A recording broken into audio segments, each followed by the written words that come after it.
नमस्कार, राष्ट्रपोस्ट से मैं पवन केसवानी। हमारे देश में फ्री की रेवड़ी बांटने का कल्चर चुनाव के दौरान खूब तेजी से प्रचलन में आता जा रहा है।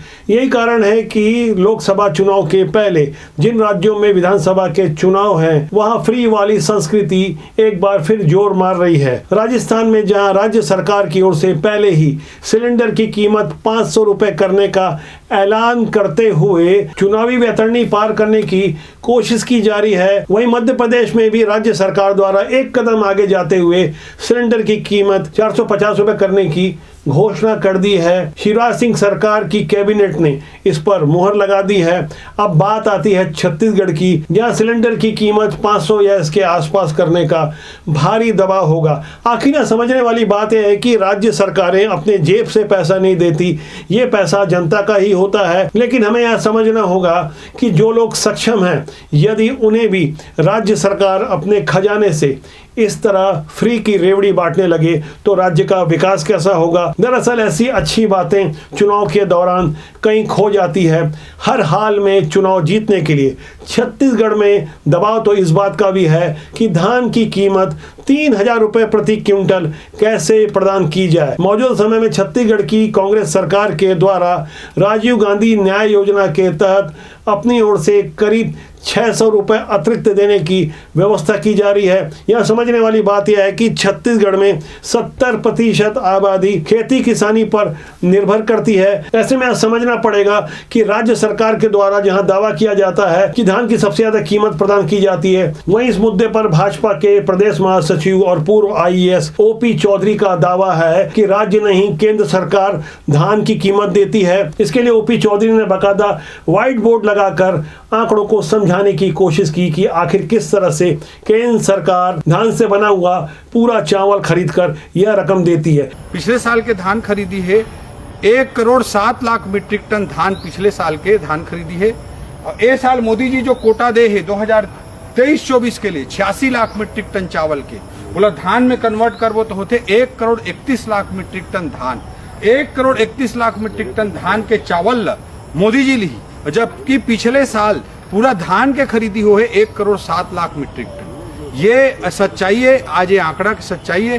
तो छत्तीसगढ़ में जतका भी धान खरीदी हो ही 1,31,00,000 मीट्रिक टन तक। पिछले साल 1,07,00,000 मीट्रिक टन के धान खरीदी हो रही, ओकर पिछले साल 95 लाख मीट्रिक टन के धान खरीदी हो रही। मतलब 100% धान ही केंद्र के मोदी जी की सरकार ले तैयार है। ये आंकड़ा मन के आधार पर स्पष्ट रूप से कहे जा सकते। वैसे छत्तीसगढ़ की मौजूदा दौर की राजनीति में शराबबंदी से भी कहीं ज्यादा धान का मुद्दा अब हावी हो चुका है। मौजूदा समय में केंद्र सरकार द्वारा 2023-24 के लिए धान का न्यूनतम समर्थन मूल्य यानी MSP 143 रुपए बढ़ाकर 2,183 रुपए प्रति क्विंटल करने की घोषणा की है। इसके पीछे किसानों की आमदनी बढ़ाना यानी चुनाव के बाद आगामी 1 नवंबर से 31 जनवरी के बीच होने वाली धान खरीदी 2,183 रुपए में तय की गई है। इसके अलावा मुख्यमंत्री भूपेश बघेल ने 2,800 रुपए प्रति क्विंटल धान खरीदी का पहले ही ऐलान कर दिया है। लेकिन ध्यान देने वाली बात यह है कि मुख्यमंत्री ने घोषणा तब की थी जब धान का समर्थन मूल्य 1,940 रुपए प्रति क्विंटल था।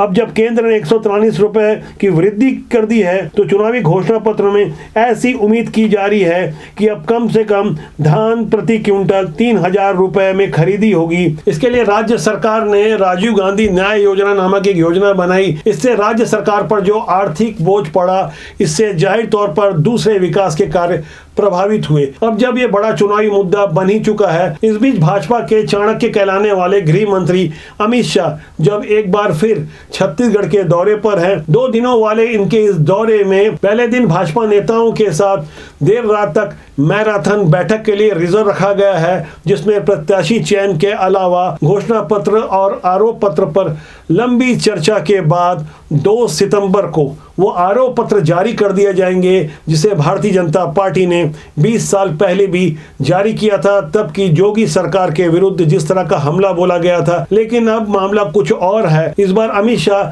खुद ये घोषणा पत्र अपने निगहबानी में करवा रहे हैं। सब कुछ प्लानिंग के साथ हो रहा है। जिस तरह के आरोप प्रस्तुत किए जा रहे हैं, उससे पहले कांग्रेस ने भी आनन फानन में 250 बिंदुओं का कोई काला चिट्ठा जारी किया है। दावा किया गया कि पूर्ववर्ती रमन रमन सरकार ने भी बहुत सारे ऐसे कार्य किए थे जिन्हें घोटाला कहा जा सकता है। इसके लिए कांग्रेस की प्रदेश प्रभारी कुमारी शैलजा और तमाम नेताओं की मौजूदगी में वो गड़े मुर्दे उखाड़ने की कोशिश की गई, जिन वजहों से पूर्ववर्ती रमन सरकार की छुट्टी हुई थी। छुट्टी भी इतनी बुरी तरह से हुई थी कि 90 में से 15 सीटें मिली थी। भारतीय जनता पार्टी उस हार से उबर कर जब नए कलेवर और नए तेवर में सामने आने की कोशिश कर रही है और पिछले 1 साल से भारतीय जनता पार्टी का एक नया चेहरा छत्तीसगढ़ में देखने को मिला है। लेकिन राज्य की कांग्रेस सरकार और कांग्रेस के रणनीतिकार बार बार डॉक्टर रमन सिंह पर हमलावर होते हैं और भारतीय जनता पार्टी को बैकफुट पर डालने की कोशिश करते हैं। लेकिन यह समझने वाली बात यह है कि चुनाव से पहले ये जो कसरत और कवायद चल रही है, वहां जनता के लिए इन राजनीतिक दल और नेताओं के पिटारे में क्या कुछ है। भारतीय जनता पार्टी ने सिलेंडर की कीमत 200 रुपए केंद्र सरकार ने जो घटाई है उसका पूरा श्रेय लेने की कोशिश की। भाजपा की महिला मोर्चा ने 29 से 31 अगस्त के बीच एक स्नेह यात्रा निकाली, जिसमें तमाम taxi driver, auto driver, delivery boy और सिलेंडर ले जाने वाले वाहनों के ड्राइवरों को रक्षा सूत्र बांधा और उसकी ये तस्वीरें भी जारी की। लेकिन कांग्रेस की ओर से यह कहा गया कि 200 रुपए की जो कटौती हुई है, मौजूदा समय में सिलेंडर 900 रुपए के आसपास मिल रहा है, वह कटौती वास्तव में ऊंट के मुंह में जीरा है। लेकिन मैं आपको 2012 की एक तस्वीर दिखाऊंगा। इस वीडियो में आप साफ साफ देख सकते हैं पूर्व केंद्रीय मंत्री रेणुका चौधरी, जो उसमें दावा कर रही थी कि कोई इतना गरीब कैसे हो सकता है कि 900 रुपए में सिलेंडर नहीं खरीद सकता। 400 रुपए का सिलेंडर 900 रुपए में हो जाता है, महंगाई बेलगाम बढ़ती जाती है। क्या आप क्या कहना चाह रहे हैं कि आप इतने गरीब हैं कि आप 900 रुपये नहीं दे सकते सिलेंडर के लिए? हाँ, गरीबों के लिए है वो। आप क्या कहना चाह रहे हैं कि एलपीजी आम गरीब इस्तेमाल करता है?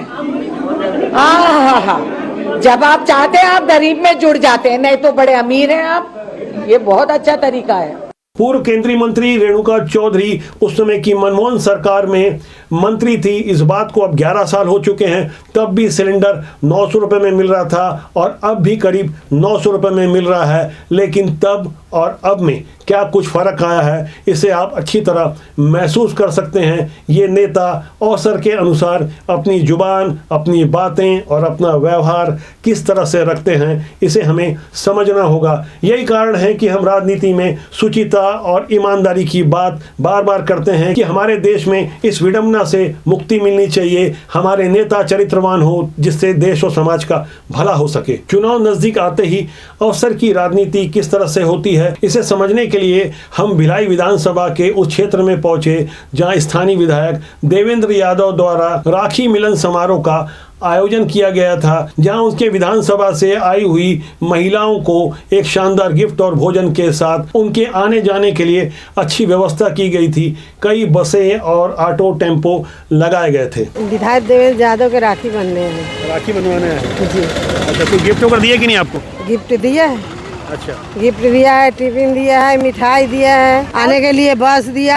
इस मुद्दे की असली ग्राउंड रिपोर्टिंग मेरे आगे के वीडियो में आप देखेंगे। दरअसल हम समझने की कोशिश कर रहे थे कि ऐसे आयोजन चुनाव के ठीक पहले ही क्यों नहीं होते। यदि रक्षाबंधन और इसके बाद आने वाली दिवाली में हमें जो आयोजन देखने को मिलेंगे जो ठीक चुनाव के पहले होने वाली है, ऐसे आयोजन आपने पहले कभी नहीं देखे होंगे। जनता भी खूब समझती है लालच प्रलोभन से किस तरह वोटों का गणित अपने पक्ष में लाया जा सके। ये गुर हमारे देश के नए नेताओं को विरासत में मिलता है। पीढ़ियों से चला आ रहा यह गणित हमको समझना होगा कि आखिर हम अपने देश और समाज का और अपने खुद का 5 साल का भविष्य थोड़े से लालच के आगे कैसे गिरवी रख देते हैं। हमारे राज्य और देश के नेता यदि 5 साल तक ईमानदारी से काम करें तो चुनाव के पहले न तो फ्री की रेवड़ी बांटने की जरूरत होगी और न ही किसी आयोजन प्रयोजन में इतनी लंबी चौड़ी व्यवस्था की आवश्यकता होगी। आने वाले समय में जहां देश में 5 राज्यों के विधानसभा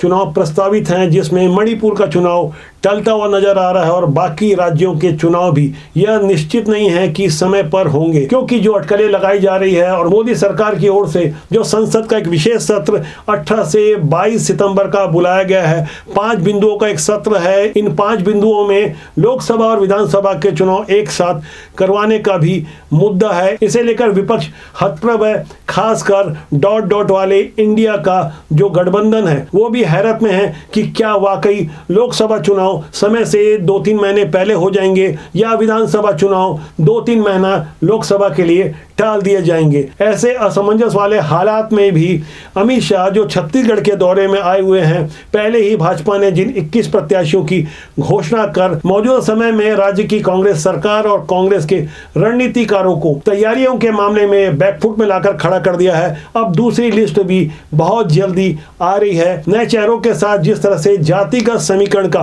पूरा ख्याल रखा गया है, इसमें हैरान करने वाले कई ऐसे भी चेहरे हैं जिनके नाम की घोषणा होते ही पुराने छत्र और ज्यादा परेशान हो जाएंगे। प्रत्याशियों की घोषणा के साथ साथ घोषणा पत्र भी आ रहे हैं। कांग्रेस और भाजपा दोनों की तरफ से ये घोषणा पत्र समय से पहले लाने की तैयारी हो रही है। दरअसल वो घोषणाएं थी 2018 में, जिस वजह से कांग्रेस की सरकार बनी थी। धान की कीमत 2500 रुपए यानी 25 रुपए क्विंटल और कर्जा माफी जैसे कुछ बड़ी बातें घोषणा पत्र में शामिल की गई थी। इस बार हवा बदली हुई है। विपक्ष में भारतीय जनता पार्टी है और जाहिर तौर पे जो विपक्ष में होता है उन्हें आरोप लगाने का पर्याप्त अवसर मिलता है और पर्याप्त कारण भी होते हैं। तमाम नए नए बिंदु तैयार हो जाते हैं, लेकिन कांग्रेस ने भी आरोपों का जवाब आरोपों से देने की रणनीति पर काम करने की कोशिश की है और पूर्ववर्ती रमन सरकार की असफलताओं और घोटालों को लेकर अनेक तरह की तोहमतों वाला काला चिट्ठा जारी किया है। यानी कुल मिलाकर समझाने की कोशिश हो रही है कि मेरी कमीज तुम्हारी कमीज से सफेद कैसे है, तू डाल डाल में पात पात वाली रणनीति और राजनीति को अब जनता भी खूब समझने लगी है। लोग तुरंत क्रिया की प्रतिक्रिया देते हैं। मौजूदा समय में राजनीति का जो ट्रेंड चल रहा है, वहां मुखौटा लगाने वाले नेता बच नहीं सकते। उनके दोहरे व्यवहार का पूरा हिसाब चुनाव में जनता ले लेती है। आप लगातार झूठ बोलकर अब सत्ता नहीं चला सकते। देश की जागरूक जनता को समर्पित आज का यह अंक आपको कैसा लगा, कमेंट बॉक्स में जाकर जरूर लिखिएगा। मेरा आपसे अनुरोध है कि आप राष्ट्रपोत को देखें, लाइक करें, शेयर करें और सब्सक्राइब करना न भूलें। नमस्कार।